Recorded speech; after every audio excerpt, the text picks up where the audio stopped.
Ir presentándonos.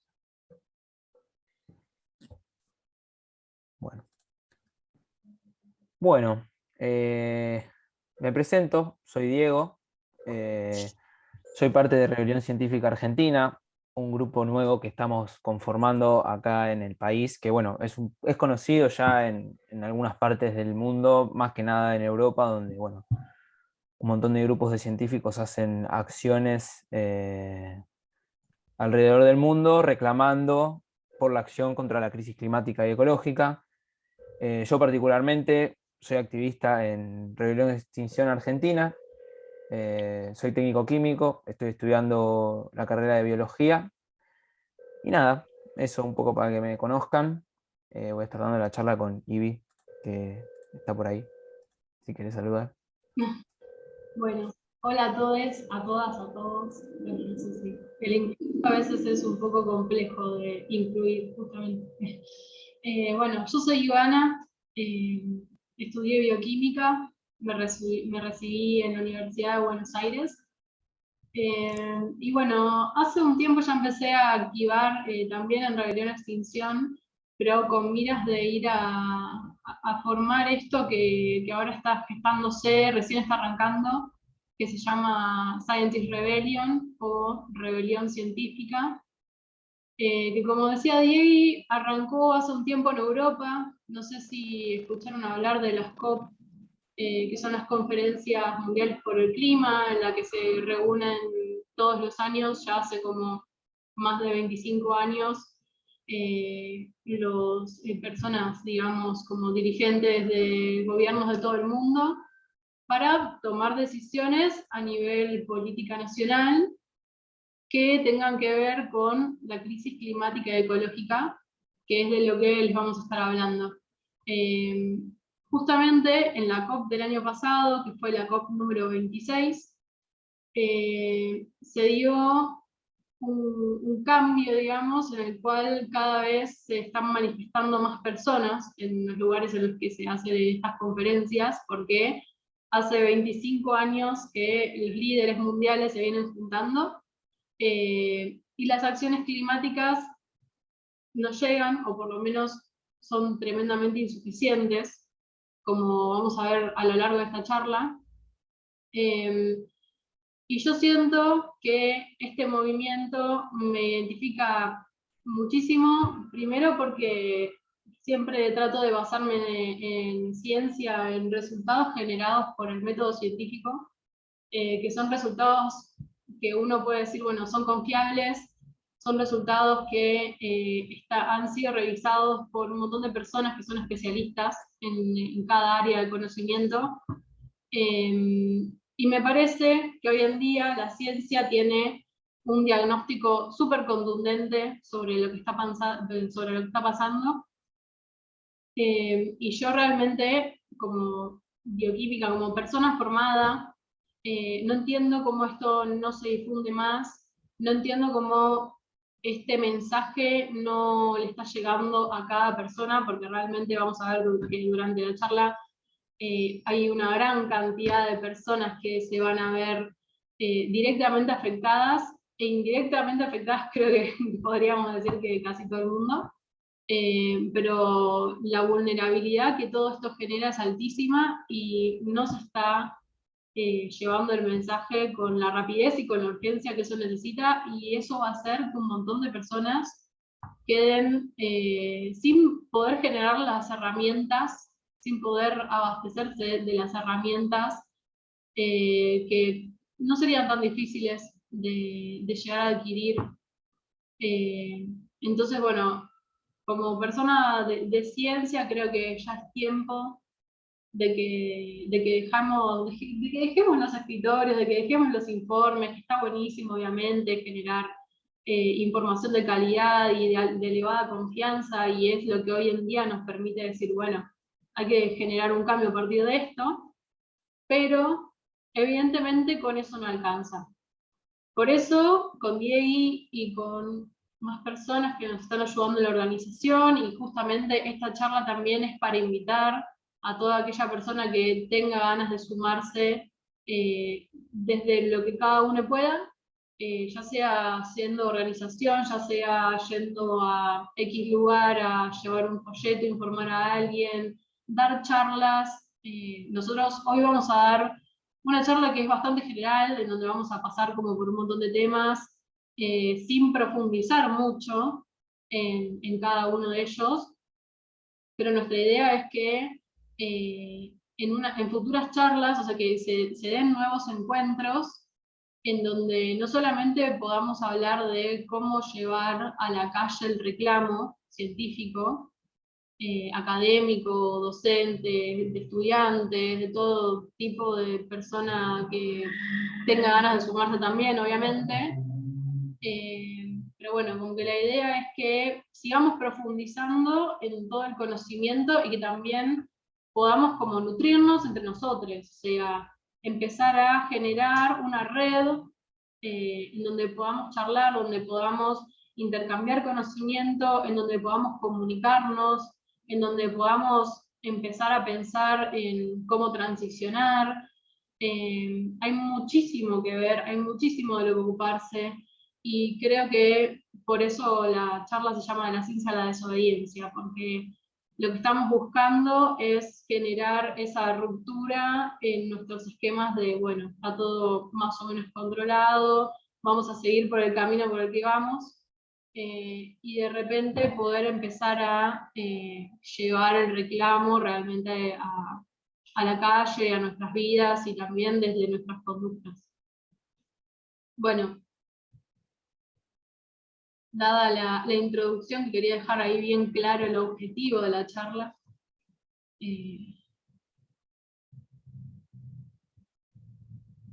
queréis, podés. El video, sorry, pero lo voy a pasar, me parece que no es necesario. Claro, sí, lo pasamos porque no hace falta.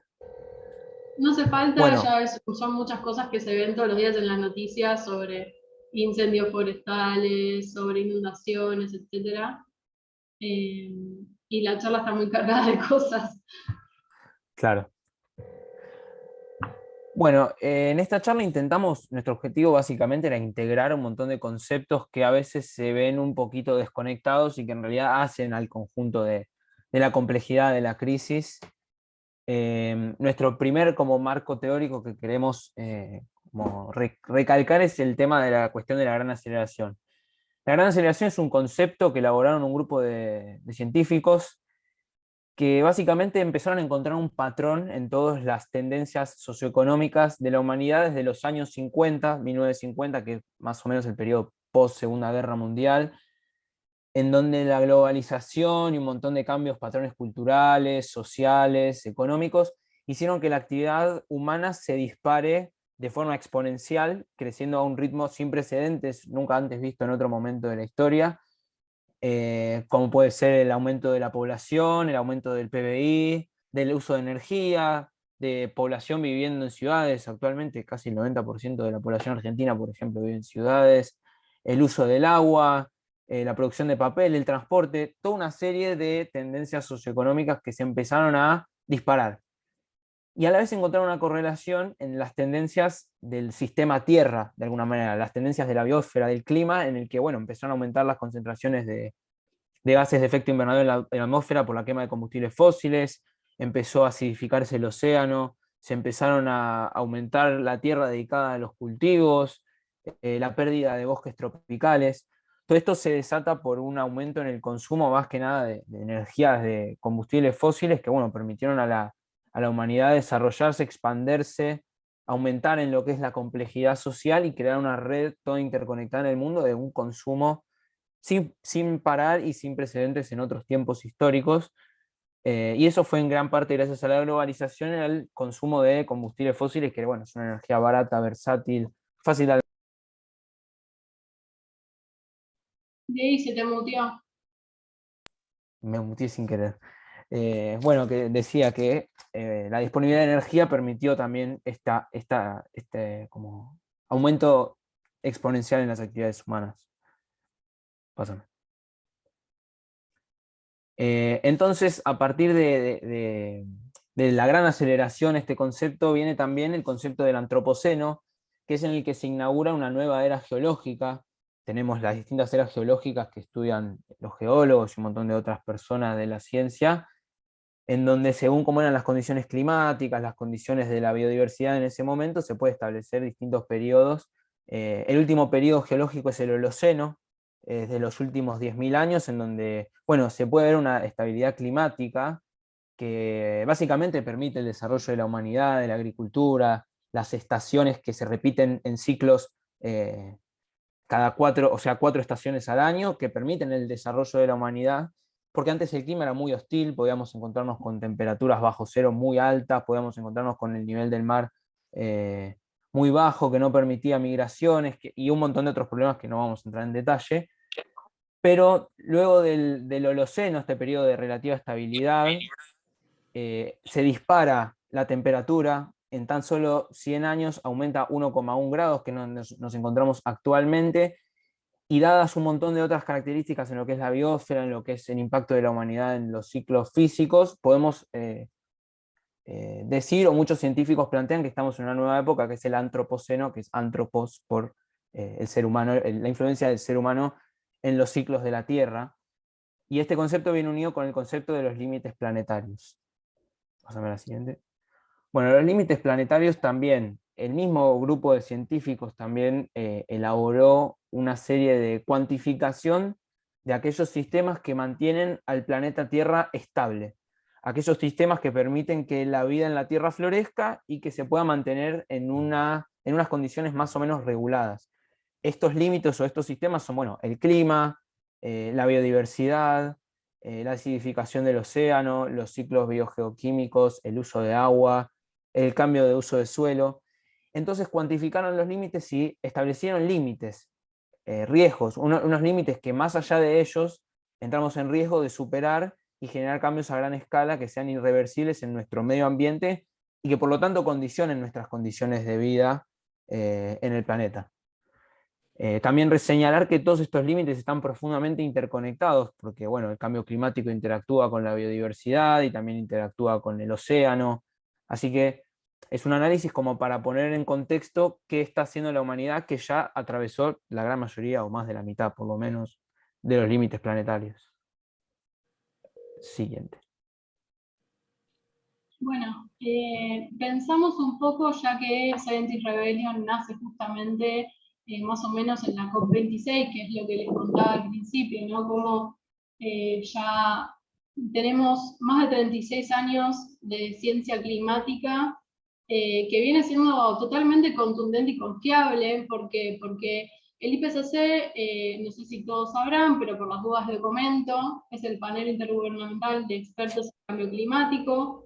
Es un panel de científicos que están especializados en diferentes áreas y se reúnen en grupos para llevar a cabo informes sobre el estado de las condiciones físicas, químicas, las interacciones entre diferentes parámetros climáticos. Eso lleva a cabo lo que es el informe sobre parámetros físico-químicos del clima. Después hay otro subgrupo de científicos que evalúan los impactos de esos cambios en los sistemas humanos, en los ecosistemas en general, y así se van elaborando informes que no es cualquier tipo de informe el que se libera, digamos, a que vea el público, porque por un lado, por ejemplo, el último informe de impactos que libera el IPCC, que salió hace poquito, el 28 de febrero, si no me equivoco, revisa más de 34.000 citas de diferentes trabajos científicos, o sea, una cantidad descomunal de ciencia metida en ese informe. Lo evalúan y lo generan más de 250 autores, que recordemos que son científicos especializados en cada una de las áreas en las que trabajan. Ya llevan realizados en toda la historia del IPCC más de 6 informes, y nos centramos puntualmente en el último informe para esta charla, porque bueno, es la data más actualizada que tenemos. Acompañado de lo que estaba diciendo Diego sobre el cambio de era geológica, en donde venimos de 12.000 años de estabilidad climática y de repente en 150 años nuestro sistema socioeconómico logra generar un cambio en la temperatura de la superficie terrestre de 1,2 grados en la etapa postindustrial, y eso se ve íntimamente acompañado con el aumento de la concentración de dióxido de carbono o dióxido de carbono equivalente, o sea, hay una serie de gases que son liberados a través de la combustión de fósiles como el carbono, la combustión del gas, la combustión de petróleo y derivados de petróleo, diferentes diferentes fuentes de carbono liberan dióxido u otros gases a la atmósfera. La concentración de estos gases es la más elevada en los últimos 2 millones de años, y se sabe por diferentes estudios geológicos que en ese momento había 3 grados de temperatura más elevados y 25 metros más elevado estaba el nivel del mar. ¿Por qué hoy en día no estamos viendo esos cambios? Simplemente porque, como habíamos visto antes, o muy probablemente porque el aumento de temperatura se da de manera natural en muchísimo más tiempo que el que se está dando por un cambio, digamos, a través de las actividades humanas. Y el último informe del IPCC es completamente contundente, o sea, utiliza la palabra inequívoco para señalar que el cambio climático está siendo gatillado por las actividades humanas. ¿Por qué? Porque ya han simulado muchas veces qué pasaría si hubiesen solamente cambios en ciclos naturales, como el cambio del eje de la Tierra, o las olas de energía solar que se dan cada cierta cantidad de tiempo y tienen diferentes magnitudes.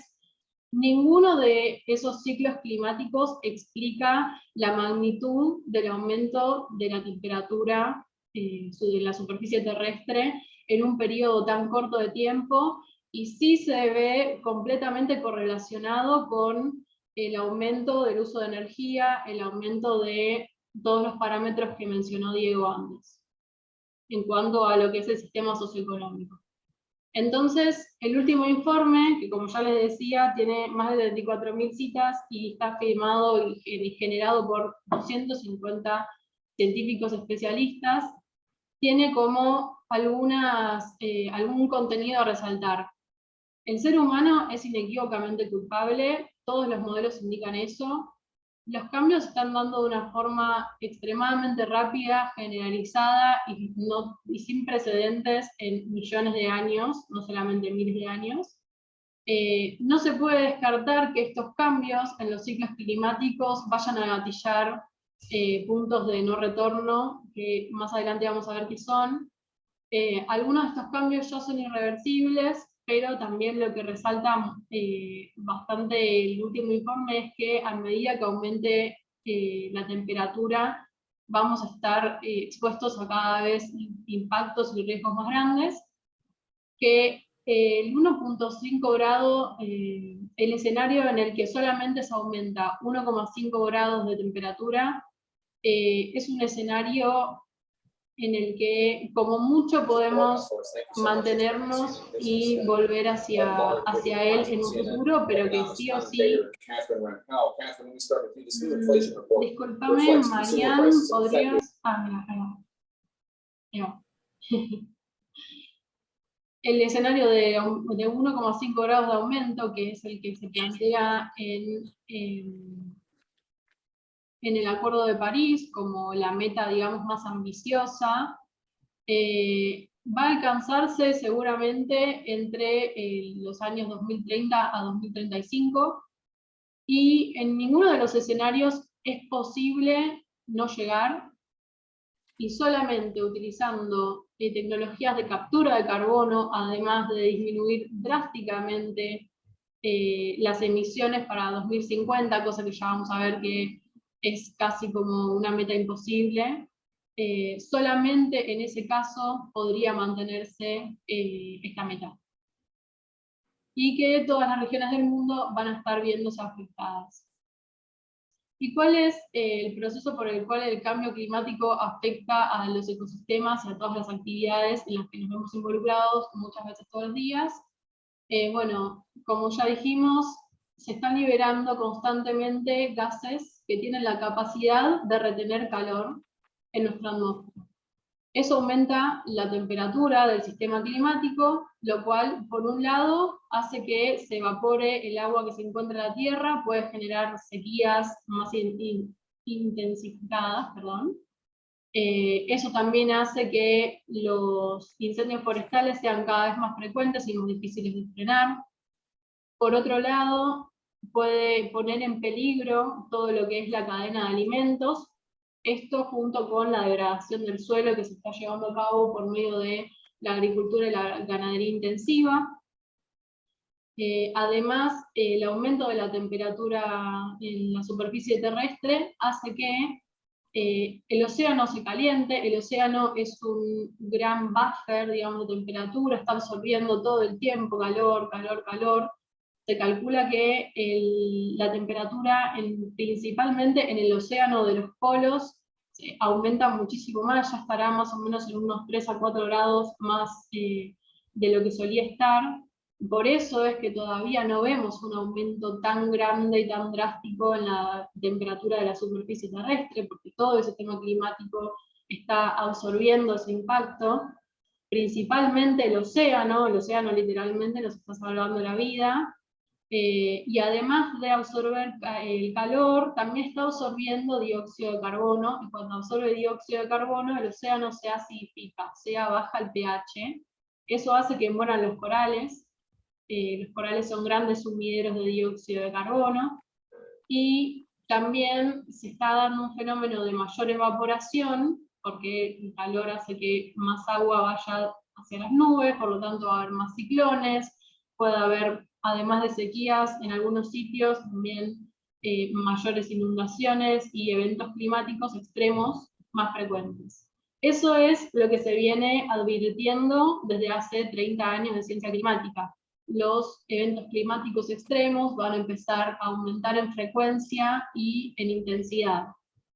Y eso lo estamos viendo en todo el mundo. Los países que están registrando cada vez años con temperaturas más elevadas y de manera consecutiva ya están abarcando casi todo el globo, casi que sin dudas es un efecto que se está viendo a nivel mundial. Entonces, el calor extremo sabemos que puede impactar directamente en la salud, puede generar aumento de un montón de enfermedades, y las personas con preexistencia suelen sufrirlo mucho, generando tanto impacto en la salud directo, también como en impacto en seguridad alimentaria, seguridad en agua, etc. Pueden aumentar en algunos sitios las tormentas y en otros las sequías, pero lo que va a pasar en ambos casos es que se van a intensificar. Entonces puede que por mucho tiempo en un lugar no llueva y de repente llueve de manera demasiado abrupta y demasiado drástica como para que ese ecosistema pueda regular esa cantidad de agua que cae, por lo tanto pasa de la sequía a la inundación y después de nuevo a la sequía. Nada de esto le sirve a los ecosistemas porque no pueden generar una regulación propia y se ven profundamente afectados. Bueno, como ya dije, la sequía se relaciona directamente con los incendios, y los incendios a su vez con las sequías. Y bueno, la acidificación de los océanos, que es algo que se está viendo a nivel mundial cada vez con mayor frecuencia, en mayor cantidad.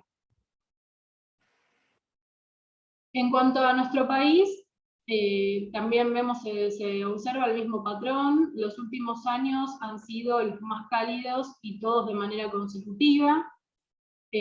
Podemos ver que el patrón de precipitaciones está cambiando.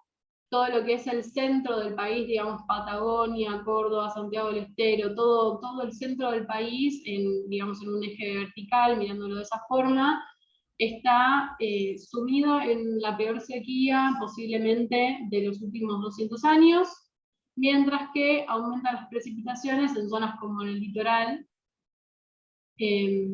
y posiblemente, por lo menos lo que dice el último informe del IPCC, es que con 1,5 grados de aumento va a haber un aumento de entre el 100 al 200% de población que va a estar viéndose afectada por inundaciones o sequías en todo lo que es nuestra región, en Sudamérica.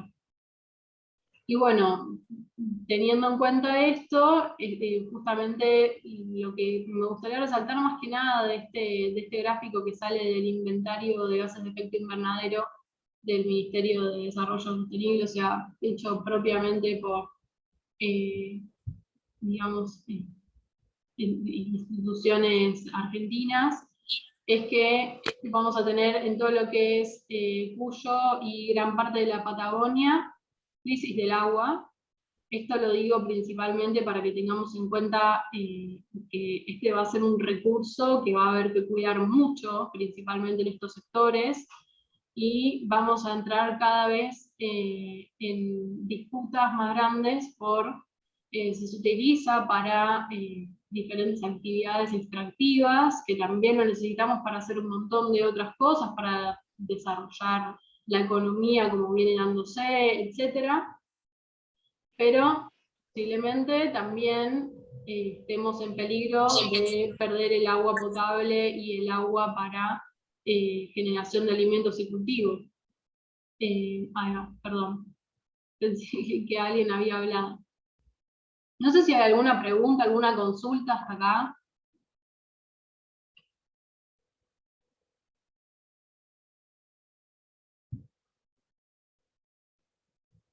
No seguimos.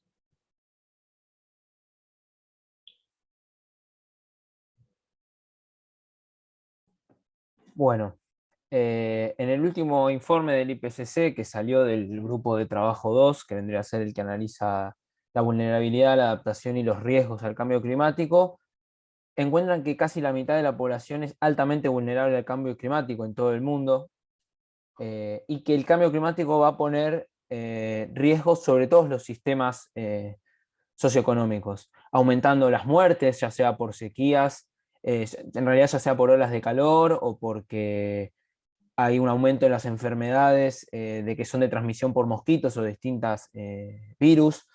Después vamos a encontrar un aumento de los refugiados climáticos. El informe recalca que desde el 2008, 20 millones de personas cada año migraron por cuestiones climáticas de sus países de origen, y esto se va a ver acentuado con cada aumento de la temperatura. También el informe recalca que hay una potencial escasez de agua en todo el mundo, que ya actualmente más de la mitad de la población vive algún mes al año con escasez severa de agua. También puede aumentar el riesgo de malnutrición, porque al haber aumento de las sequías, esto puede generar fallos generalizados en lo que son los cultivos y en los rendimientos de un montón de plantas que alimentan a la humanidad, y puede generar riesgo de malnutrición en poblaciones que ya son vulnerables, como pueden ser en África o en los países más pobres del mundo. También aumenta el riesgo de enfermedades infecciosas porque aumenta las enfermedades transmitidas por vectores como la malaria o el dengue.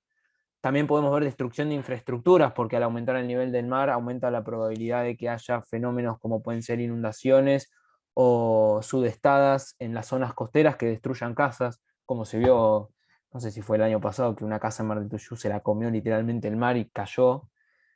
También podemos ver inundaciones, como decía, y una cosa que recalca el informe que es bastante interesante, que puede haber un aumento en la violencia desencadenada por este tipo de procesos que van a deteriorar el tejido social de alguna manera.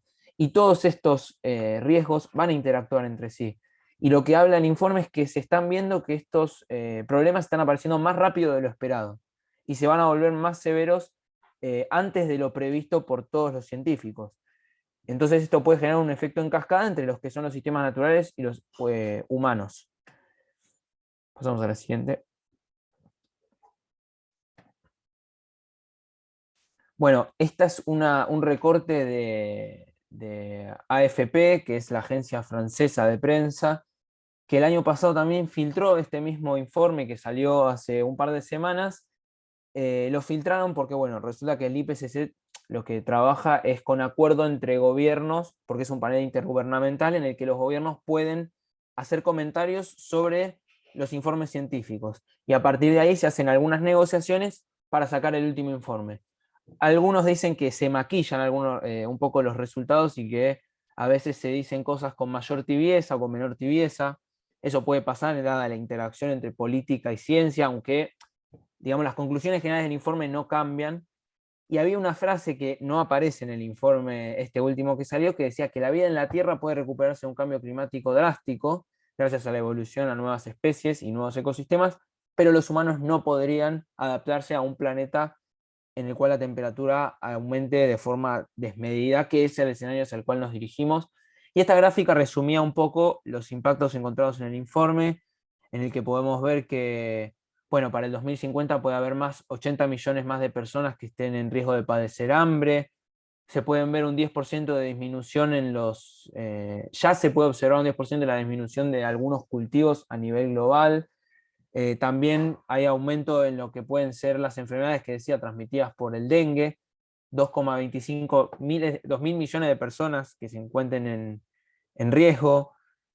También la mitad de la población puede padecer el riesgo de tener fiebre amarilla o Zika para el año 2050. Y también se analiza el riesgo de que el padecimiento de los eventos extremos, por ejemplo, que 2,7 millones de personas pueden verse desplazadas anualmente en el futuro, sumadas a las que ya se desplazan hoy en día.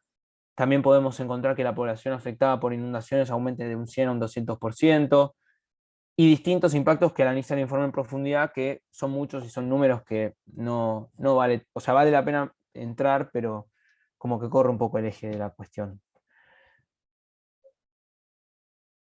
Bueno, lo que ya habla el informe es que ya se está observando una disrupción peligrosa y generalizada en la naturaleza que afecta a la vida de miles de millones de personas. Este gráfico particularmente es importante porque lo que hace es señalar el riesgo que tenemos a medida que va aumentando la temperatura del planeta. Lo que podemos ver acá es, en el eje de la izquierda podemos ver vertical los distintos grados de calentamiento. 1 grado, 1,5 grados, 2 grados, 3, actualmente nos encontramos en 1,2, que es esta línea gris que está ahí abajo, y los colores nos indican los riesgos de los futuros impactos. Y las barras son esos riesgos. Por ejemplo, el riesgo 1 sería los ecosistemas únicos que ya se encuentran amenazados, como pueden ser los arrecifes de coral. Actualmente, con el nivel de calentamiento actual, están en un nivel de riesgo rojo, que sería que se pueden ver impactos severos y generalizados. Los eventos extremos también se encuentran en una franja transicionando entre el rojo y el amarillo, y así otros impactos como pueden ser eventos a gran escala que no ocurran en miles de años, puedan ocurrir ahora con mayor frecuencia. Y acá lo que marcamos, lo que quisimos mostrar es que a 3 grados, que es a donde nos dirigimos hacia el año 2100, casi la gran mayoría de todos de estos riesgos futuros se encuentran en el rojo o en el morado. Y el morado podemos decir que son cambios irreversibles que van a atravesar los límites de la adaptación. ¿Qué quiere decir esto? Que hagamos lo que hagamos, establezcamos las adaptaciones que establezcamos en todos los sistemas, va a ser muy difícil contrarrestar los impactos que se vengan a futuro. Ese es el escenario en el cual nos estamos dirigiendo para fin de siglo. Y una de las frases que más estuvo dando vueltas como resumen del informe fue que la evidencia científica acumulada es inequívoca, el cambio climático es una amenaza para el bienestar de la humanidad y la salud planetaria. Cualquier retraso en las acciones preventivas de adaptación y mitigación van a generar que se pierda una breve y efímera ventana de oportunidad para asegurar un futuro habitable y sostenible para todos. Esa es un poco la conclusión. Sí. Sí, puedo sumar algo. Que también por eso es tan importante que nos pongamos a trabajar ya en lo que es la mitigación. Por eso es importante también pensar por qué el Acuerdo de París busca como meta ¿cómo se llama? Me traba siempre, quiero decir la meta más... ambiciosa. Ahí va, gracias.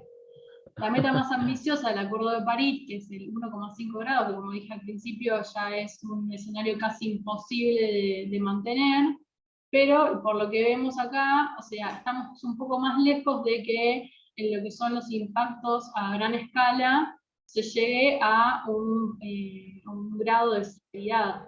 En cambio, a medida que las acciones de mitigación se sigan postergando, sigamos aumentando en los grados de temperatura de la superficie terrestre, de repente vamos a estar cada vez más metidos en riesgos más grandes. Claro, por eso mucho del énfasis es que cada décima de grado cuenta y suma. Si ya con la temperatura actual estamos viendo impactos que de alguna manera son importantes y son complicados de atravesar, imaginémonos un escenario en el que el planeta aumente 3 grados de temperatura. Muchas personas van a sufrir y muchas personas no van a poder lograr adaptarse a las nuevas condiciones climáticas. También hay otros gráficos de este estilo que, bueno, los repasamos rápido como para que haya una visión que habla de los riesgos en lo que son los ecosistemas terrestres y los ecosistemas oceánicos o marinos, que claro, también podemos observar que ya con un grado de aumento de temperatura se pueden observar distintos impactos que son atribuibles al cambio climático y que a medida que aumenta la temperatura los riesgos son cada vez mayores, como pueden ser en la pérdida de biodiversidad, la mortalidad de árboles, incendios forestales, la pérdida de dióxido de carbono, que se mueran los bosques, distintos bosques tropicales, o que el océano se acidifique y cause distintos impactos en la biodiversidad marina. Y además, estos impactos, que solamente están relacionados al aumento de temperatura, interactúan con otros impactos que son actividades humanas, como puede ser el cambio de uso de suelo por parte de la agricultura, la contaminación por agentes químicos, la sobreexplotación de recursos. Entonces, todos los riesgos interactúan entre sí, creando riesgos cada vez mayores. No es solo el aumento de la temperatura o la razón para la cual hay que estar preocupados, sino también en otras actividades que está llevando a cabo la humanidad.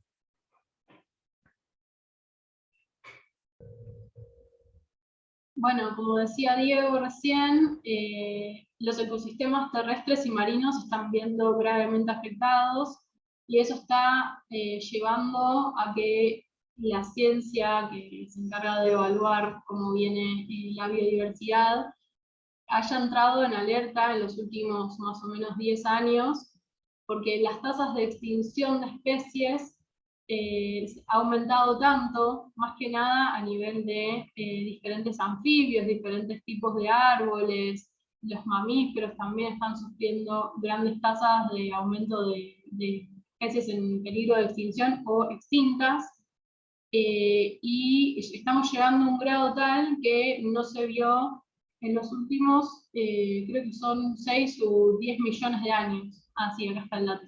La tasa de extinción de especies no tiene precedente en los últimos 10 millones de años. Esto es la época en la cual se extinguen los dinosaurios, es decir, cataclismo tal que de repente toda la biosfera sufre y tiene que reacomodarse a partir de las nuevas condiciones climáticas que se van dando. Es decir, que una especie, una sola especie, a través de las actividades que está llevando a cabo, en un periodo de tiempo súper corto, está llevando al mismo patrón de destrucción de ecosistemas y de pérdida de biodiversidad que hubo en la última extinción masiva, que fue la sexta, que fue justamente esta que estoy comentando. Claro. Y es que los Y, científicos hablan mucho también, perdón que te interrumpa, obvio, que hablan también de lo que es la sexta extinción masiva de especies, que podría calificarse como una aniquilación biológica de una sola especie sobre el resto de las especies, que sería la humana sobre todo el resto de los animales silvestres. Por eso nos dirigimos a un ritmo de una sexta extinción masiva, porque se dispara exponencialmente la extinción de especies en los últimos, no sé, 100 años, más o menos. sí, todo tiene que ver con la gran aceleración, ¿no? Como que el patrón empieza a ser de crecimiento exponencial también en cuanto a la destrucción de ecosistemas y en cuanto a la pérdida de biodiversidad, pero a partir de más o menos los años 80, 90, con el surgimiento de un montón de tecnologías que permiten la agricultura extensiva, la ganadería, intensiva, la ganadería intensiva, cada vez se empiezan a degradar más los suelos, eso también interacciona con diferentes cambios en los patrones climáticos y cada vez los animales nativos y las especies que viven en los ecosistemas a su vez tienen menos espacio y menos lugar para interrelacionarse. Hay muchos, por ejemplo, de lo que se llama corredores biológicos, es decir, que no solamente que, por ejemplo, una especie habita en un lugar sino que hay muchas que necesitan un espacio para migrar, para tener, por ejemplo, su etapa de reproducción en un sitio y después tener su etapa de desarrollo, de crecimiento en otro. Entonces, cuando de repente por agricultura, ganadería, esos corredores se cortan, el ciclo biológico de esa especie se corta y también se afecta a todas las especies que se relacionan con ella. Entonces hay como todo un efecto en cascada que tiene que ver tanto con el cambio climático como con la degradación del uso del suelo, con la aparición de contaminantes, como dice Diego recién, se empiezan a interrelacionar todos estos factores y se ve muy fuertemente afectada la vida en la Tierra en su totalidad. Lo que podemos decir, que hoy en día, es que la agricultura hoy en día está ocupando 1/3 de la superficie terrestre, y que el 80% de esta tierra se dedica a lo que es la producción de alimentos de origen animal, ya sea por medio de la agricultura, es decir, el crecimiento de cultivos que necesitan esos animales para comer y desarrollarse, o bien por las tierras de pastoreo. Pero, a pesar de que el 80% es utilizada, de la tierra agrícola es utilizada para este fin, la carne abastece únicamente del 18% de las calorías consumidas en el planeta. El resto lo podemos obtener a través de lo que son cultivos de vegetales, que es vendría a ser el 20% de tierra restante. Entonces, tenemos que empezar a pensar un poco cómo regular esto, no solamente por el uso por el cambio de uso del suelo y por la pérdida de ecosistemas y de diferentes especies, sino porque además el sistema alimentario emite el 30% de los gases de efecto invernadero a nivel mundial, y una dieta basada en alimentos de tipo cárnicos, si no recuerdo mal, creo que emite 9 veces más que una dieta basada en plantas.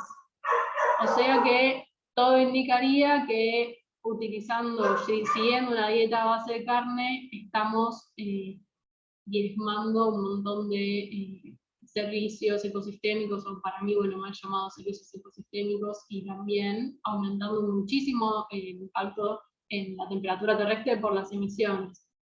Hoy en día el 60% de la masa de animales es animales de ganado, el 36% lo representamos nosotros los humanos, y el 4% hoy en día queda para la vida silvestre, los mamíferos salvajes. Y bueno, como decía, el sistema alimentario global es el principal conductor de la pérdida de biodiversidad. O sea, solamente a través del sistema alimentario se pone en peligro al 86% de las especies que hoy en día se encuentran en peligro de extinción. O sea, es el conductor principal de todo esto. Lo que ya dije. Y bueno, el factor de cambio de uso del suelo, como vemos, como ya les decía, les anticipaba, en gran proporción está determinado por las tierras que se usan para agricultura y para ganadería. La agricultura representa el 75% de la deforestación, pero gran parte de la agricultura es utilizada a su vez con fines de criar ganado. Y la urbanización representa en realidad una proporción muy baja de la pérdida de ecosistemas nativos, digamos. Lo que sí se ha visto es que en un principio la pérdida de bosques y de diferentes tipos de pasturas se da con un gran incremento en los últimos 200 años, a partir de más o menos 1850 hacia el presente, y que hoy en día el 46% de la superficie que antes eran bosques y pastos naturales, hoy en día se reconvirtieron en agricultura. Es decir, casi el 50% de bosques se transformó en tierra para uso agrícola.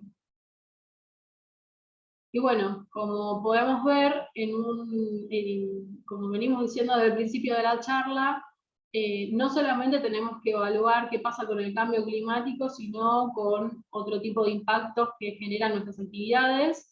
Y también tenemos que tener en cuenta cómo se interrelacionan estos impactos. Y en este caso, lo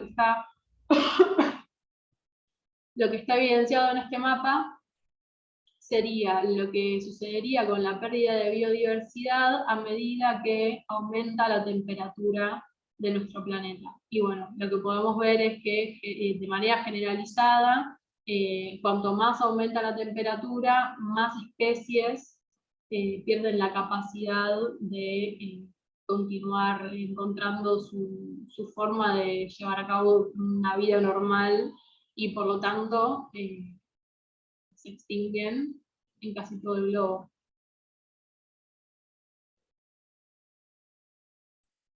Y bueno, lo que queremos ilustrar un poco es que la agricultura no solo son los impactos que se pueden observar en los suelos o que se pueden observar en las emisiones, sino que hay un montón de impactos en cadena que interaccionan entre sí, entre lo que es agricultura y cambio climático. En esta gráfica, que bueno, está en inglés, pero se puede ver de alguna manera, hay que ilustrar la conexión entre todos esos impactos, como pueden ser el desgaste de los suelos, la pérdida de las cosechas, la pérdida de biodiversidad, que a la vez genera que las cosechas sean cada vez menores, porque un sistema agrícola que no tiene biodiversidad de lo que son polinizadores u otras especies, genera impactos negativos en otro tipo de etapas de lo que es la agricultura. Y además el aumento de temperatura condiciona mismo la viabilidad de muchos suelos, y eso genera a la vez más emisiones. Entonces hay un montón de interrelaciones que queremos remarcar que están poniendo en peligro la vida de muchísimas personas, como remarca el IPBES en el informe del año 2019, que habla que la rápida expansión y el manejo no sostenible de las tierras de cultivo son el primer factor global de la degradación del suelo, y que bueno, en muchas partes del mundo se llegaron a niveles críticos, poniendo en riesgo el bienestar de por lo menos 3.200 millones de personas en todo el mundo. Después, otro de los límites planetarios que se pueden observar, dentro de los límites planetarios fue el último que se actualizó, se actualizó hace poco, este año, que es la contaminación química, es decir, las entidades que la humanidad crea, sintéticas, y lanza en los ecosistemas de alguna manera. Entonces este límite se cuantificó hace poco por 14 científicos en la revista Environmental Science and Technology, que básicamente concluyeron que la humanidad había traspasado por lejos el límite seguro de la producción de nuevas entidades, donde están incluidos los plásticos, los químicos industriales y los pesticidas. Entonces, básicamente, de este gráfico, en donde podemos ver también un aumento bastante rápido de la producción de distintos compuestos, podemos concluir que la producción de compuestos químicos se duplicó desde los años 2000, o sea, en los últimos 22 años se duplica. Se producen un 75% más de plásticos en este mismo periodo, el consumo de antibióticos aumenta un 50% en 15 años, y la producción de pesticidas aumenta un 50% desde el año 2008. Es decir, vemos tendencias crecientes en la producción de todas las nuevas entidades que la humanidad crea y que de alguna manera u otra terminan en los ecosistemas. Otro de los ciclos de los límites planetarios, que analizan los límites planetarios, es los flujos biogeoquímicos, que básicamente son los ciclos del nitrógeno y del fósforo, que son nutrientes que son imprescindibles para la vida de un montón de ecosistemas y otros procesos planetarios. Que bueno, nada, podemos decir que los fertilizantes hoy son responsables de alimentar a gran parte de la población, pero sin digamos, olvidarnos de los impactos negativos que generan, que básicamente es un fenómeno que se denomina eutrofización. La eutrofización es, podríamos explicarlo como que los fertilizantes que se aplican en los suelos o en los sistemas agrícolas, por escorrentía o por degradación o erosión de los suelos, terminan en los cursos de agua, como pueden ser océanos y lagos. Estos son nutrientes que al quedar en los océanos aumentan, digamos, la disponibilidad para microorganismos o algas de utilizarlos. Entonces las algas aumentan la producción, se reproducen descontroladamente y generan que el océano pierda la disponibilidad de oxígeno por un montón de procesos químicos que son más complejos de explicar. Entonces, por haber una sobrenutrición de los distintos cursos de agua, se generan zonas muertas en los océanos y en los lagos, y podemos observar que esta tendencia es cada vez más creciente porque la producción de fertilizantes es cada vez mayor. Los cultivos necesitan cada vez más fertilizantes para poder crecer, y llega un momento en que la tierra no da más para soportar este tipo de intensificación agrícola. Una alternativa que se pueden plantear es el de las leguminosas, las legumbres, que son plantas que se encargan de fijar el nitrógeno de la atmósfera en los suelos, y podrían ser una alternativa a los fertilizantes que ya se usan en lo que es la agroecología o en otros sistemas de producción más diverso, pero bueno, eso es como un dato para tener en cuenta. El mapa que sigue en la diapositiva siguiente muestra estas zonas muertas en los océanos y en los lagos en todo el mundo, y podemos ver que casi todas las regiones presentan alguna zona con hipoxia, es decir, con baja disponibilidad de oxígeno. La baja disponibilidad de oxígeno básicamente lo que genera es una amenaza a todas las especies que viven en los ecosistemas marinos, porque todas las especies dependen del oxígeno para subsistir, y cuando este es bajo, estas especies tienen que emigrar, o mueren o disminuyen sus poblaciones. Sí, Muchos científicos vienen observando que en los últimos tiempos las zonas muertas se han multiplicado por 10 en lo que es el siglo XX, y la producción de fertilizantes se sextuplica. sí, y agrego que a esto se le suma la pesca intensiva, que cada vez es un factor que determina la extinción de más especies marinas y pone en peligro un montón más. Y además, la interrelación entre lo que ya decíamos, la contaminación, el cambio climático, que genera la acidificación de océanos, que genera la muerte de corales. Los corales son el hábitat, son como bosques, digamos, acuáticos, el hábitat de un montón de peces, un montón de moluscos, un montón de ciliados, y de repente todos esos ecosistemas se van perdiendo, y también tenemos que tener en cuenta, digamos, no solamente lo que genera el flujo de nitrógeno y el fósforo, ¿no? Como la interrelación con todos los impactos que estamos generando.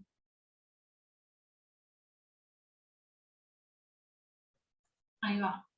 Y además, otros puntos preocupantes son los famosos puntos de no retorno. Yo digo famosos porque ya me he cansado de escucharlos, pero quizás hay mucho desconocimiento al respecto. Una de las frases también rescatables que nos pareció del último informe es que el incremento de los incendios forestales, la mortalidad de árboles, aparición de plagas de insectos, el secado de turberas y el derretimiento del permafrost refuerzan el propio feedback de emisiones desde ecosistemas de alto contenido en carbono. Y eso lo que hace, bueno, es exacerbar el calentamiento, o sea, hay ciertos ecosistemas distribuidos por todo el mundo, voy a utilizar esta diapositiva, que o bien son reguladores del clima, como por ejemplo los hielos en los polos, que básicamente lo que hacen es enfriar el agua y permitir que agua fría circule de nuevo hacia los mares y océanos de todo el mundo, y eso regula la temperatura en la que viven diferentes ecosistemas, también regula lo que es el ciclo del agua, y a su vez todo eso también interactúa con diferentes ecosistemas terrestres, como el bosque tropical del Amazonas, los bosques boreales. Todo eso lo que hace también es participar del ciclo del agua. ¿Sí? En este tipo de bosques tropicales el agua se evapora, el carbono se fija. Son, como para entenderlo, puntos que vienen a ser como quizás órganos vitales si se imagina, digamos, como al planeta como un organismo vivo a nivel macro. Estos vendrían como a ser sus órganos vitales que mantienen la regulación del sistema en su conjunto.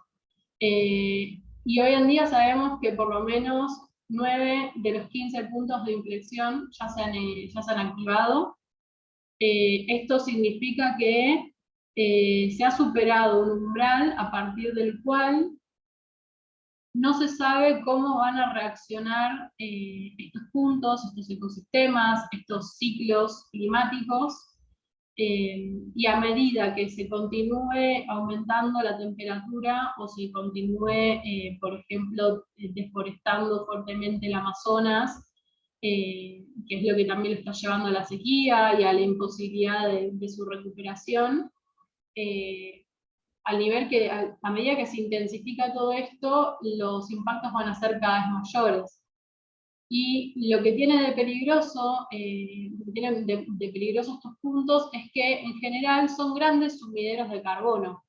¿Qué quiere decir esto? Que durante miles de millones de años se han encargado de fijar, ya sea por vegetación o por ejemplo, los hielos del Ártico, en particular el permafrost por debajo, tiene una capa de materia orgánica de no sé cuántos miles de kilómetros, y si de repente el permafrost se derrite, esa materia orgánica quedaría expuesta a la degradación y podría liberar muchísimo dióxido de carbono, metano, a la atmósfera, ¿no? Entonces, de nuevo se está generando este feedback en donde se desregula un ciclo y de repente se pueden afectar de una manera en la que sería difícil poder predecir cómo se va a comportar el sistema cuando llegue a un nuevo equilibrio. Algunos de los eventos extremos que ya emergieron sobrepasan el calentamiento medio global proyectado para fin de siglo. Y esto lo que hace es gatillar cambios abruptos en ecosistemas terrestres y marinos, y se incrementa también la frecuencia, la severidad y la duración de un montón de procesos climáticos que a su vez generan que todos estos ecosistemas que fijan carbono puedan encontrarse en peligro de repente liberarlo a la atmósfera y generar que el calentamiento sea todavía mucho peor. Y esto es una gran amenaza para la biosfera en general. Y bueno. Claro, un ejemplo que había salido era que el Amazonas, de pasar de ser un sumidero de carbono, porque los árboles absorben el carbono de la atmósfera, empezaba a ser una fuente de emisión de gases de efecto invernadero, porque la continua degradación por deforestación o por bien sequías o por aumento de la temperatura hace que el bosque se empiece a morir lentamente y de alguna manera empieza a alargar todo el dióxido de carbono que tenía almacenado en las raíces de los árboles o del suelo y aumente la emisión de gases de efecto invernadero. Y como que se empieza a ver un efecto dominó en que, bueno, aumenta la temperatura y esa temperatura hace que se pierdan más ecosistemas todavía y se vuelva a alargar de nuevo dióxido de carbono y pueda desencadenar efectos que son impredecibles. Y mismo en algunos escenarios se predice que atravesando temperaturas más altas de los 2, 3 grados, el Amazonas está en riesgo de convertirse en una sabana, es decir, en un ecosistema seco. De ser el ecosistema más biodiverso del mundo pasaría a ser un casi desierto con árboles bajos y con la mayoría de las especies extintas. Tal cual. Y bueno, acá está justamente la potencialidad de liberación de carbono a la atmósfera. Un cambio de temperatura como el que ya mencionamos fue generado por 1.500 gigatoneladas de carbono emitidas, y estos ecosistemas, que son grandes sumideros, tienen entre 3.000 y 4.000 gigatoneladas de carbono. Entonces, si de repente se cruzan estos puntos, estos umbrales, y se gatilla la liberación del carbono almacenado en estos ecosistemas, bueno, el cambio en el sistema climático sería algo totalmente impredecible. Y lo que venimos ya repitiendo hasta el hartazgo es que más allá del 1,5 grados, el aumento de 1,5 grados de temperatura, los riesgos se multiplican y se componen. Es decir, empezamos a tener problemas como por ejemplo el calentamiento y la sequía. Eso hace que de repente no podamos generar el alimento necesario como para abastecer a las personas, que a su vez son las que generan la productividad y mantienen al sistema andando. Entonces, ya de repente el cambio climático se convirtió en un cambio a nivel sistémico que atraviesa diversos ejes de la productividad y que puede llevar a que de repente el global de la población tenga disminuida la capacidad de generar ingresos, la capacidad de obtener comida, la capacidad de obtener agua, que de repente tenga que migrar. Esa migración a su vez genera violencia, genera problemas a gran escala o lleva el problema de un lado, de una región hacia otra. Entonces, también por eso el informe destaca fuertemente que hay que hacer todo lo posible, que hay que empezar con los cambios ya, como para tratar de evitar que se sobrepase el 1,5 o como mucho los 2 grados, porque a partir de ahí el impacto en cascada sería tan grande y que encima no es solamente tener en cuenta el cambio climático, sino también todos los factores que estábamos mencionando antes, que de repente los desastres van a empezar a ocurrir en simultáneo, los riesgos serían grandes y van a empezar a interactuar. Por lo tanto, se van a afectar diversos sectores y diversas regiones, aun cuando el impacto no se haya dado directamente sobre ellos.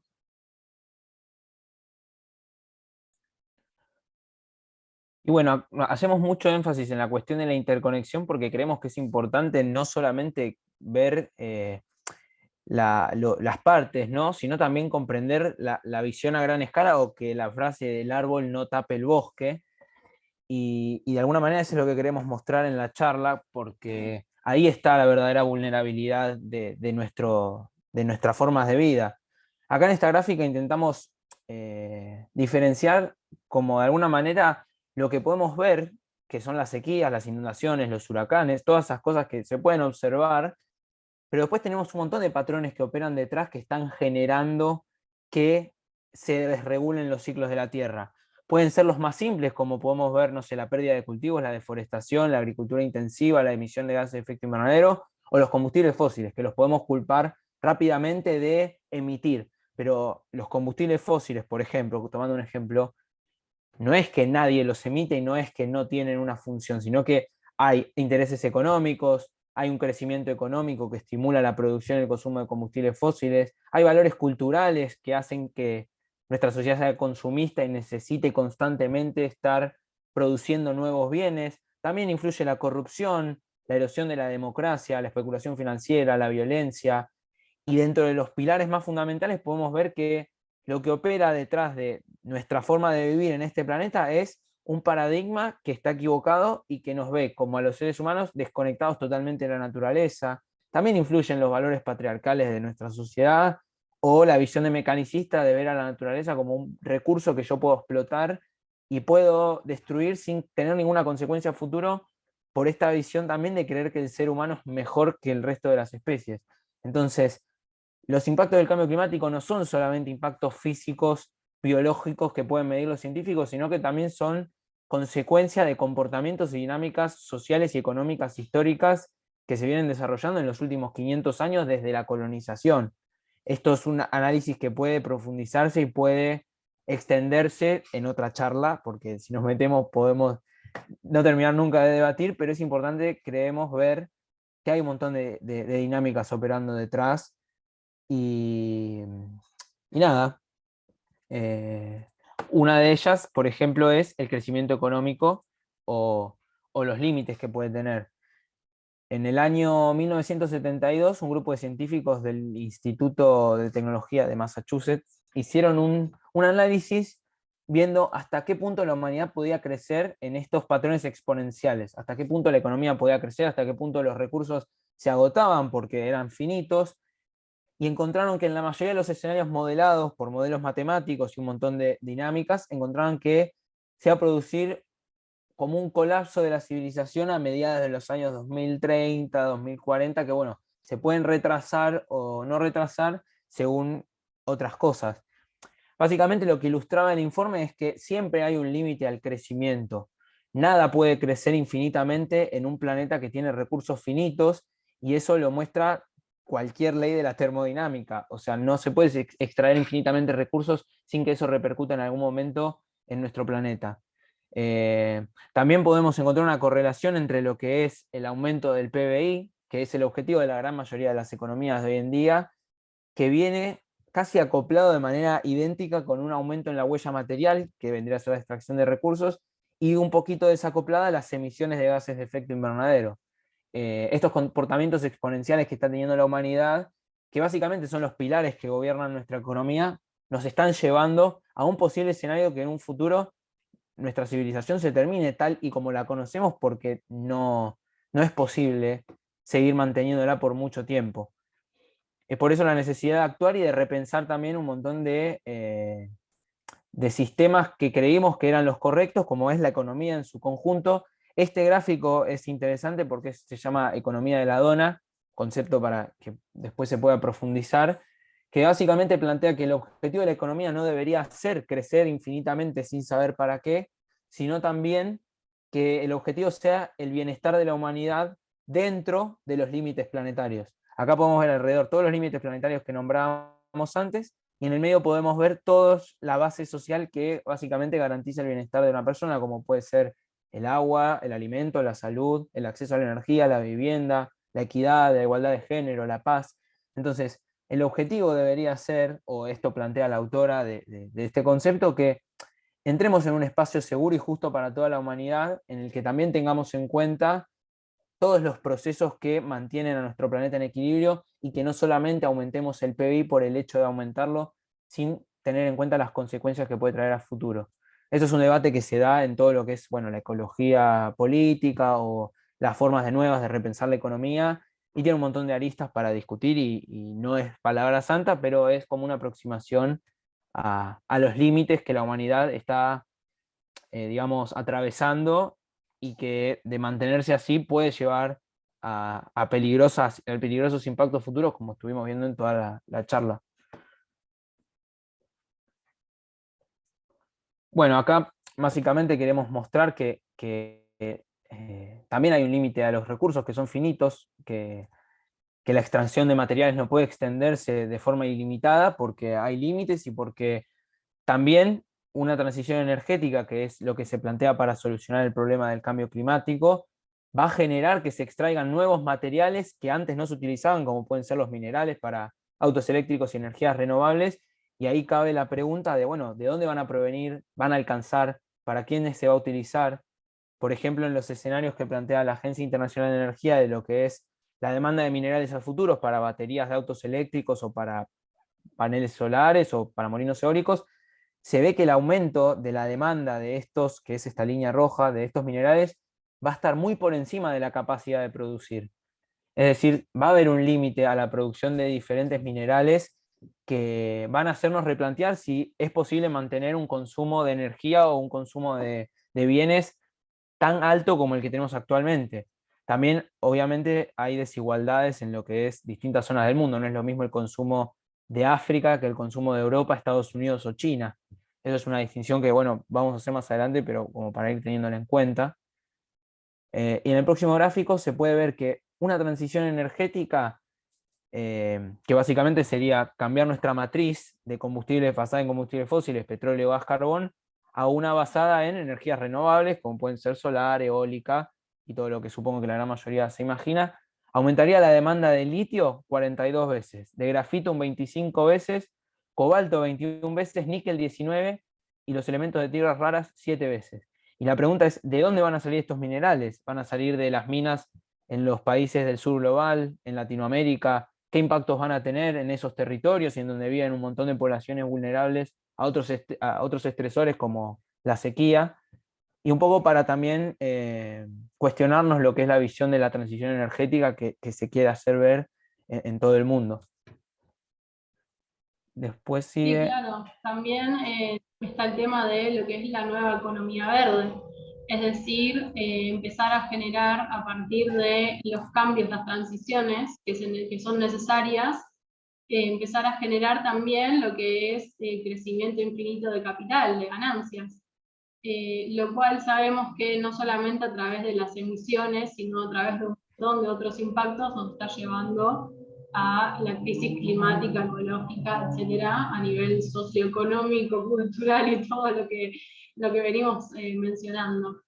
Pero además de todo esto que les comentamos, estamos en otro problema a la hora de generar energía y de mantener el crecimiento exponencial de todos los parámetros de actividades humanas que estamos llevando a cabo. Nos estamos por chocar con otro de los límites del crecimiento de los que les hablaba Diego recién, que es la extracción de petróleo. Hoy en día la matriz energética se basa más o menos entre un 70 a un 80% a partir de la quema de combustibles fósiles. Es decir, hoy en día somos completamente dependientes para obtener energía de las fuentes de carbono. ¿Y qué es lo que está pasando con el petróleo? Que bueno, también está generando obviamente movimientos geopolíticos bastante fuertes en todo el mundo, como por ejemplo la guerra, porque Rusia también tiene de las mayores reservas de petróleo en el mundo. Lo que está sucediendo es que el petróleo convencional, que es el petróleo que se extrae a partir de la ruptura, digamos, como sin hacer ruptura hidráulica, sin ingresar presión a la roca, es el petróleo más fácil de extraer, en el que no hay que hacer grandes inversiones, y la tasa de retorno energético, es decir, lo que se obtiene de energía frente a lo que se utilizó de energía para obtener ese petróleo, es muy alta. Bueno, ese petróleo convencional tuvo su pico a principios de los años 2000. A partir de los 2000, cada vez las inversiones de las empresas tuvieron que ser más grandes, tuvieron que empezar a centrar en los tipos de petróleo no convencionales, como por ejemplo el fracking. El fracking lo que se hace es romper capas, digamos, de suelo, romper capas de roca, para poder extraer el petróleo que está almacenado ahí dentro, y todo eso requiere una infraestructura grande, una inversión grande por parte de las empresas, las plataformas en el mar para obtener petróleo a partir de explotación offshore. Todas esas inversiones a gran escala, lo que vemos que está pasando es que como cada vez tienen menos retorno de capital, cada vez vale menos la pena hacerlo, entonces naturalmente está disminuyendo la cantidad de petróleo obtenido y por lo tanto la cantidad de energía que se puede generar a partir de esto. Y en ninguno de los escenarios, o sea, en el escenario de las políticas que se están adoptando, o sea, las políticas, digamos, están tendiendo a utilizar más energía a partir de renovables y menos a partir de combustibles fósiles. Pero no, digamos como que la cantidad, o sea, la demanda energética no va a poder ser suplida ya para el 2025 por la producción de petróleo, porque justamente está en declive y están como reevaluando qué va a pasar con el suministro energético. Y otra cosa muy interesante es el escenario en el cual el crecimiento de la economía y de la utilización de la energía se continúa en crecimiento exponencial o en crecimiento infinito, como plantea la economía actual, requeriría unas 4 o 5 veces más de producción energética a partir de lo que serían energías renovables, porque obviamente que si queremos cumplir con el Acuerdo de París, el petróleo, el carbón y el gas tienen que disminuir a casi nada de uso para el 2030, para el 2050 dejar de utilizarse para no emitir más, y a partir de ahí empezar con lo que son las tecnologías de captura de carbono. Y mientras tanto deberían desarrollarse las energías renovables a niveles que no serían practicables, por lo que dijo Diego antes, de la limitación en cuanto a los recursos, en cuanto a los minerales extraíbles, pero además para plantearnos fuertemente para qué vamos a seguir utilizando la energía, ¿no? Como hacia dónde queremos ir con el sistema económico que estamos generando, no solamente por los impactos que eso tiene, sino porque realmente no es sostenible, no es practicable en la tierra que conocemos, en la tierra que habitamos.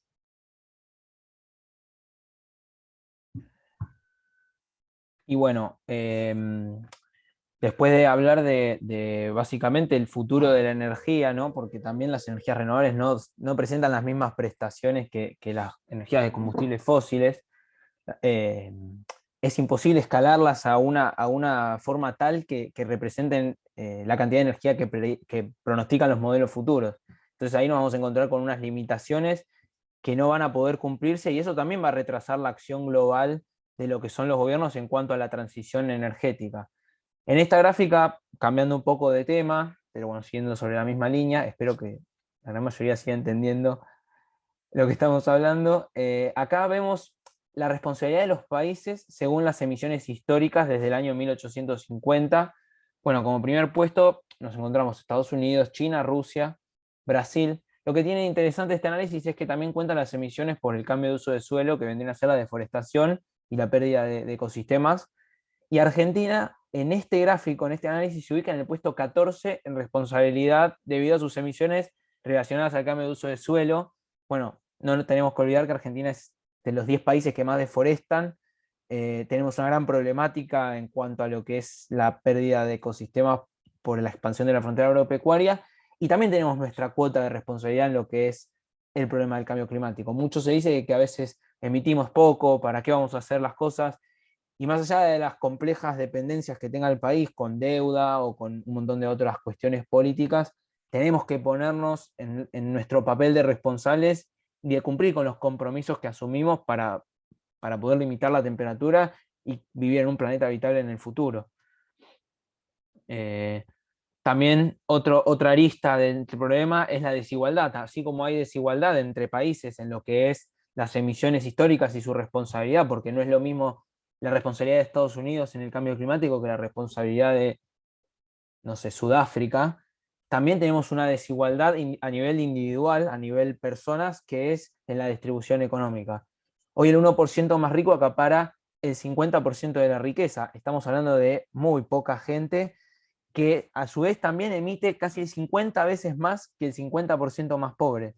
Para ponerlo en dimensión, en un gráfico, acá podemos ver en rojo las emisiones del 1% más rico, y en azul, en la parte de la izquierda, lo más chiquito que casi no se ve en el gráfico, podemos ver las emisiones del 50% más pobre.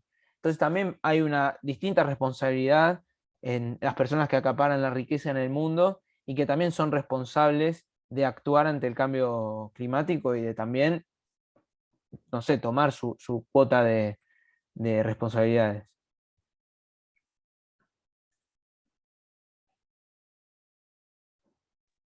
Y bueno, también un poco como cierre de esta parte, queríamos traer este gráfico que nos parece súper interesante, porque creemos que a veces olvidamos que nosotros también somos parte de la evolución de los sistemas biológicos en nuestro planeta, y creemos que somos más como artificiales, como que tenemos una inteligencia superior, y en realidad el patrón que está siguiendo nuestra civilización no es otra cosa que el patrón que suele seguir cualquier sistema biológico desde que se genera y empieza a utilizar su entorno y los recursos que tiene a su alrededor, hasta que colapsa y se transforma en otra cosa.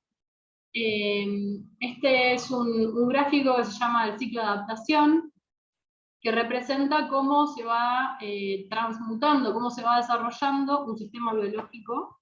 Es como un patrón que se repite en todos ellos. En lo que es el eje Y, digamos, podemos ver de menor a mayor el potencial del sistema, y de izquierda a derecha la conectividad entre los diferentes nodos o las diferentes partes de ese sistema. Todos los sistemas comienzan, digamos, pequeños, por así decirlo, simplificados, con alta capacidad de crecimiento, alta capacidad de desarrollo, genera diferentes mecanismos como para ir utilizando todo el entorno, digamos, lo que tiene a su alcance, según el tipo de adaptación que tenga, según el tipo de mecanismo que sea capaz de generar. Hay toda una etapa en la cual esos procesos se van perfeccionando, el sistema se va volviendo más complejo, cada parte de ese sistema se va especializando, cada vez hay más partes, cada vez esas partes son dependientes, son más dependientes de las otras partes, es decir, que la especialización lo que hace es disminuir, por así decirlo, la resiliencia de ese sistema. Si de repente cada parte es dependiente de la otra, de repente una falla y eso va a afectar consecuentemente a las demás. Entonces, a medida que aumenta el potencial de ese sistema, aumenta la conectividad, aumenta la especialización de cada parte, y de repente llega un punto en donde hay como una especie de meseta de prosperidad para el sistema, pero por la disminución de la diversidad y por la disminución de la resiliencia, de repente empiezan a faltar ciertos recursos, empiezan a tener escasez en diferentes procesos y el sistema colapsa. Y después del colapso, el sistema puede reorganizarse para volver a comenzar un crecimiento a partir de un equilibrio distinto al que tuvo en un principio, la primera vez que pasó por acá. ¿Qué pasa con nuestro sistema? Exactamente esto. Estamos en un punto en donde tuvimos un crecimiento exponencial, pero la resiliencia hoy en día es demasiado poca, y creo que principalmente por un tema de, como dijo Diego, de falta de valores que nos ayuden a adaptarnos o a readaptarnos a los cambios del sistema propio de nuestro entorno. Y hoy en día estamos más cerca del colapso que de una reorganización.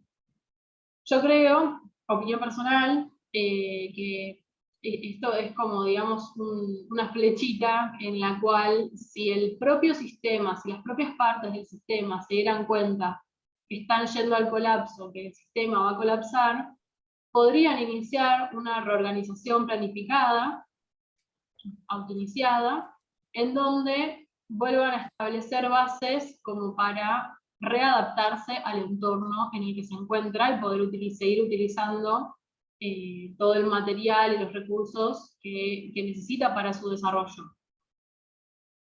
Yo creo que, opinión personal de nuevo, esto hubiese sido posible para nuestro sistema un tiempo atrás. Creo que hoy estamos más cerca de lo que es el colapso del mismo que de la posibilidad de generar una reorganización autoiniciada, pero lo que sí podemos regular, y que es lo que nos dicen los informes científicos, es qué tan brusca va a ser esta caída. Lo dramático, lo drástico de esta caída, de esta liberación, de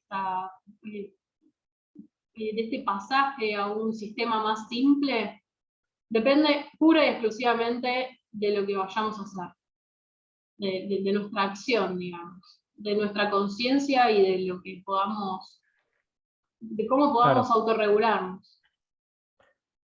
Sí, un poco eso es que también no es que hay que tener esa visión apocalíptica de nos vamos a morir todos, sino también tomarlo como la oportunidad que tenemos de poder reordenar nuestra civilización, de poder reordenar nuestros valores, nuestro paradigma, y construir algo nuevo y algo mejor también.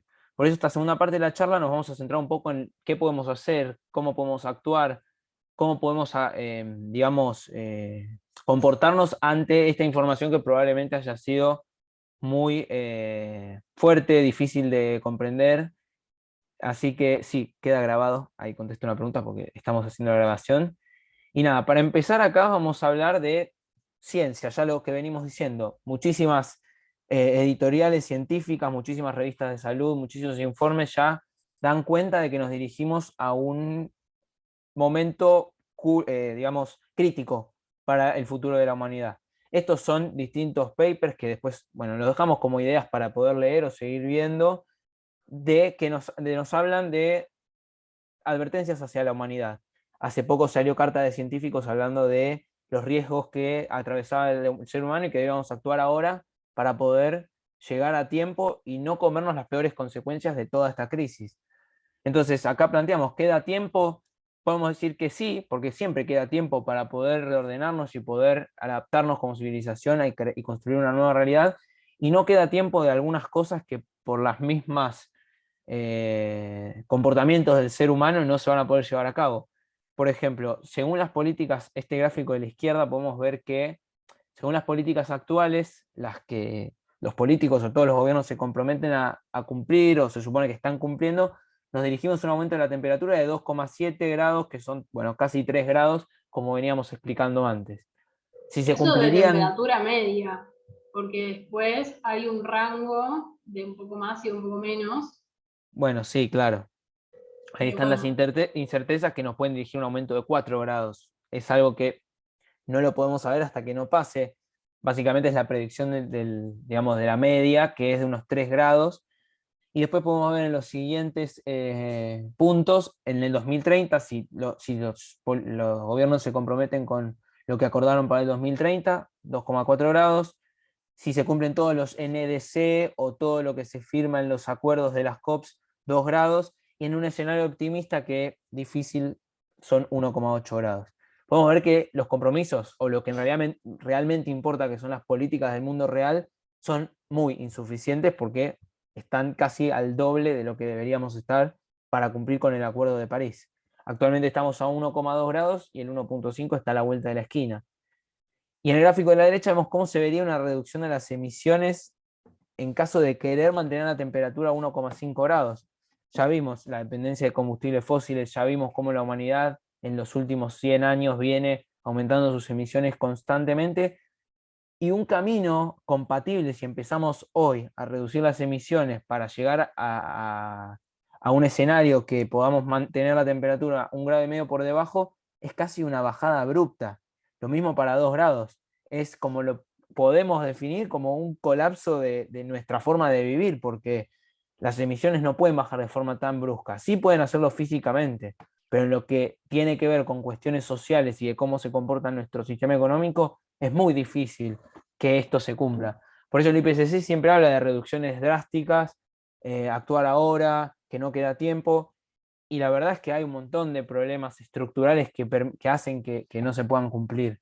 Por eso, quizás casi inevitablemente, se puede discutir o no, o en mi opinión personal, va a ser muy difícil limitar la temperatura incluso a 2 grados en un futuro, porque no vamos a poder reducir las emisiones que en 100 años llegamos en menos de 10 o 30.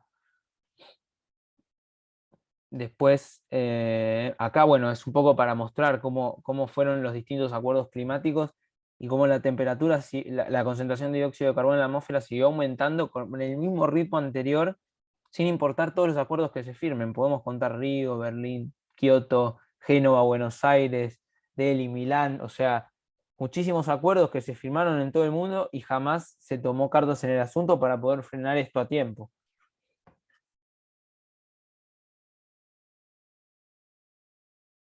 Acá en este gráfico, un poco a modo de mapa, de ver qué países están con los compromisos altamente insuficientes, y son la gran mayoría. No hay país que esté hoy en día con una serie de compromisos compatibles con lo que es el Acuerdo de París.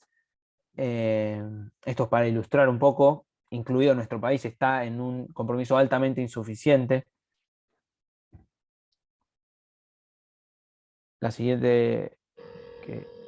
sí, sí, es que de hecho hasta hace pocos años ni Estados Unidos ni China, que son los mayores emisores, estaban como cumpliendo y ni siquiera estando dentro del Acuerdo de París.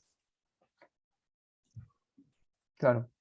Entonces, bueno, dado todo lo que ya les mencionamos reiteradas veces, creemos que hoy más que nunca todos los esfuerzos realizados a través de la ciencia, los informes, las políticas, los supuestos acuerdos, nada ha funcionado.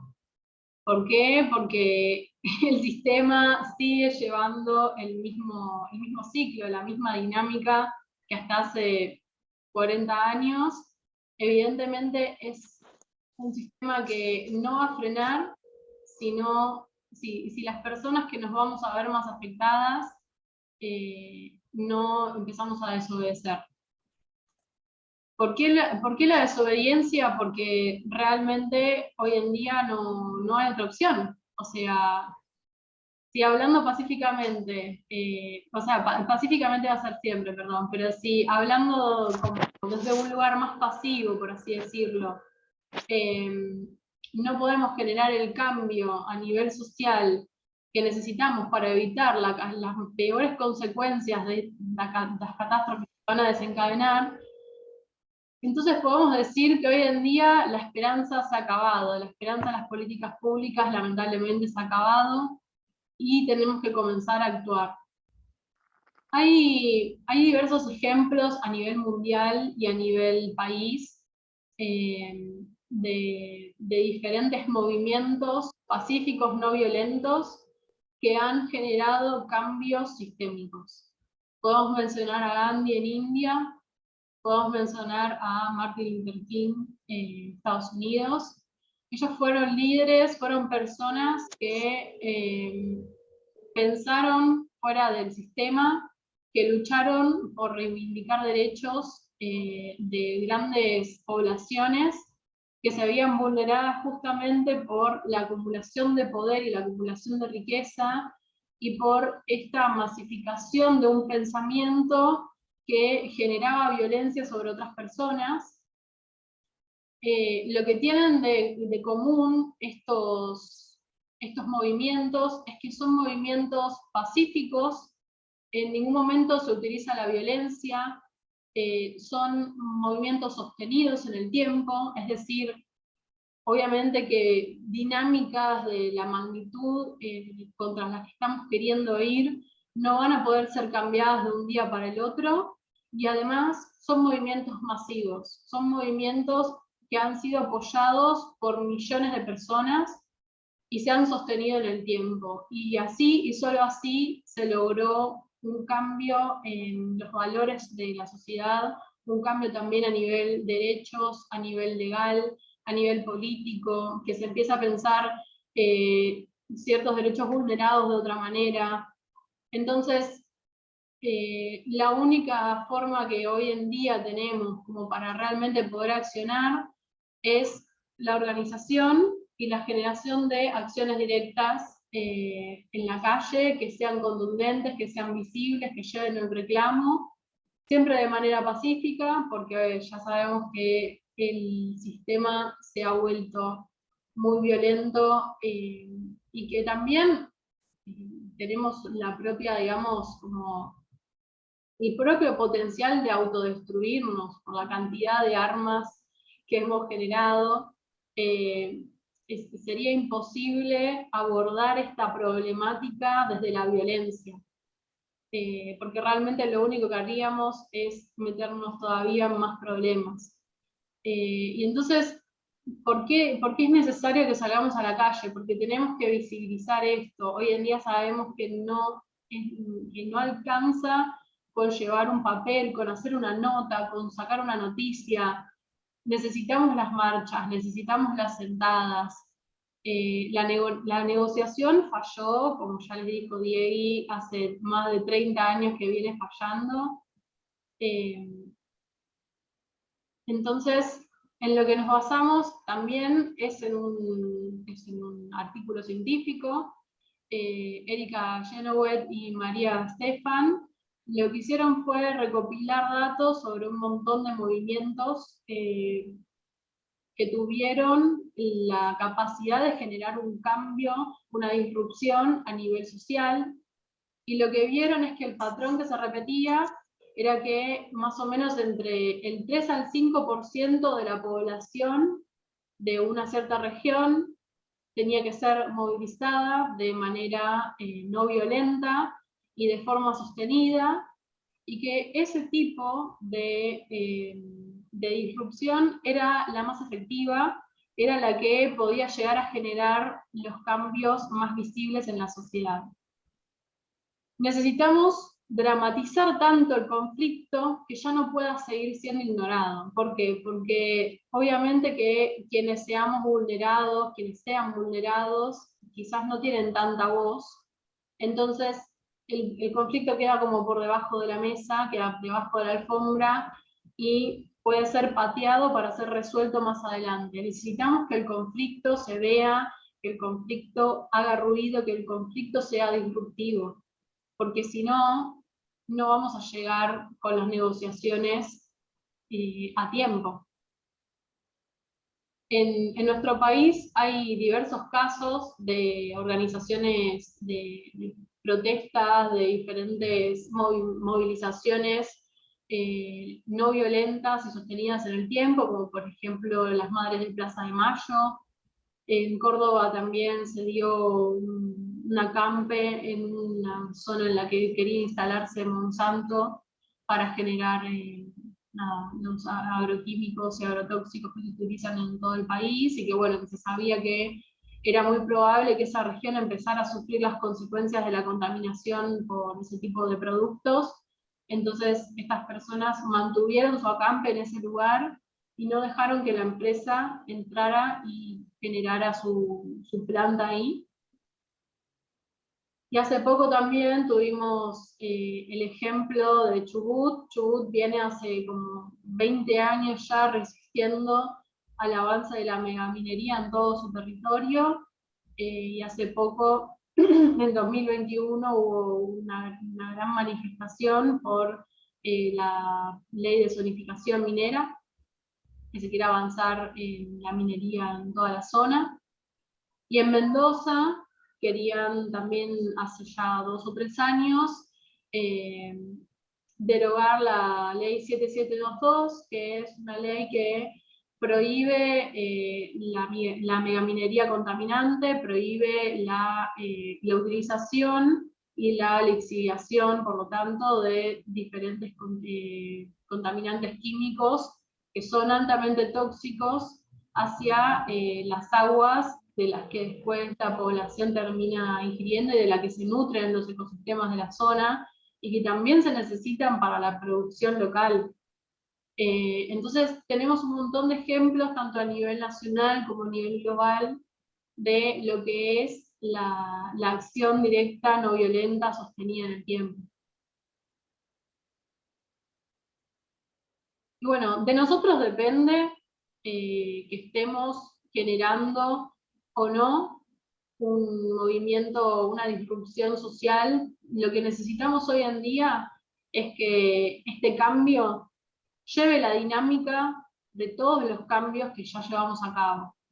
Como ya vimos, diferentes actividades humanas, la contaminación, la generación de gases de efecto invernadero, está llevando un ritmo exponencial que, si no empezamos a actuar, si no empezamos a difundir esto, si no generamos una disrupción del mismo tipo, o sea, con la misma magnitud, con la misma velocidad, no vamos a llegar a tiempo, y en el medio van a sufrir miles de millones de personas.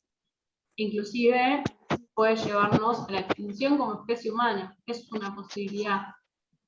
Entonces, así como muchos procesos que no regulamos toman un comportamiento exponencial, ¿somos nosotros capaces de generar los cambios profundos que contrarresten al colapso del sistema a tiempo?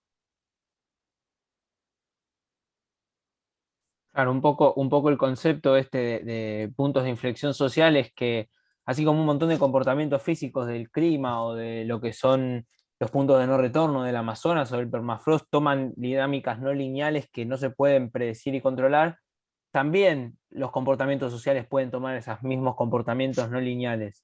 Se puede desencadenar un pequeño cambio que haga que el resto de toda la humanidad o el resto de un grupo grande de personas empiece a comportarse de manera masiva en pos de lograr que volvamos a una trayectoria segura dentro de los límites planetarios. Y es un poco lo que plantea este artículo, que bueno, lo dejamos ahí como para profundizar, que habla de los puntos de inflexión social que vendrían a ser como pueden ser la educación o como puede ser la generación distribuida de energía o cambios en lo que son subsidios, en la información, y nada. Y pasamos específicamente a lo que planteamos desde Rebelión Científica, que es un grupo de personas, académicos en todo el mundo, que se rebelan contra la inacción climática y contra básicamente estos problemas que no están actuando los gobiernos para resolver. Son científicos académicos que se cansaron de estar dentro de los espacios de investigación, dentro de lo que son los lugares de encierro, en donde no tienen contacto con lo social, y salir a la calle a demostrar que también los científicos tienen un rol en esto, en advertir y en comunicar.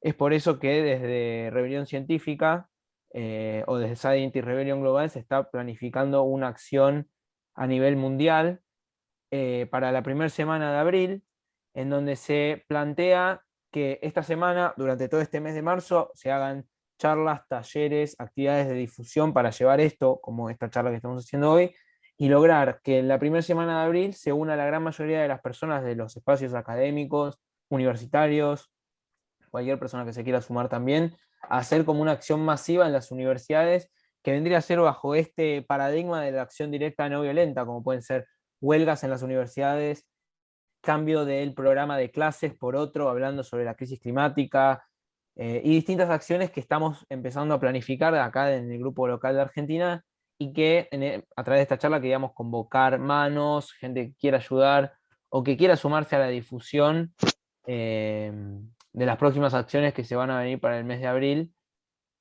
Así que no sé si Vi quieres cerrar con algo más. Esto, con un poco el cronograma de lo que se viene, que es eso, lo que pensamos es en marzo hacer una serie de charlas o de difusión de la problemática. El lunes 4, que se publica el informe del IPCC, empiezan las acciones en las universidades y distintos cronogramas que, bueno, se pueden ir viendo alrededor de lo que es nuestro país y de las capacidades de lo que podemos hacer según la cantidad de gente que se una. Así que, bueno, los llamamos a actuar, a unirse. Acá hay una causa por la cual podemos empezar con la acción. Eh, Ahora les vamos a pasar un formulario para que se anoten si están interesados en participar o en llevar esto a otros espacios. Y no sé si, Ivi, querés decir algo más. No, nada más que el momento es ahora.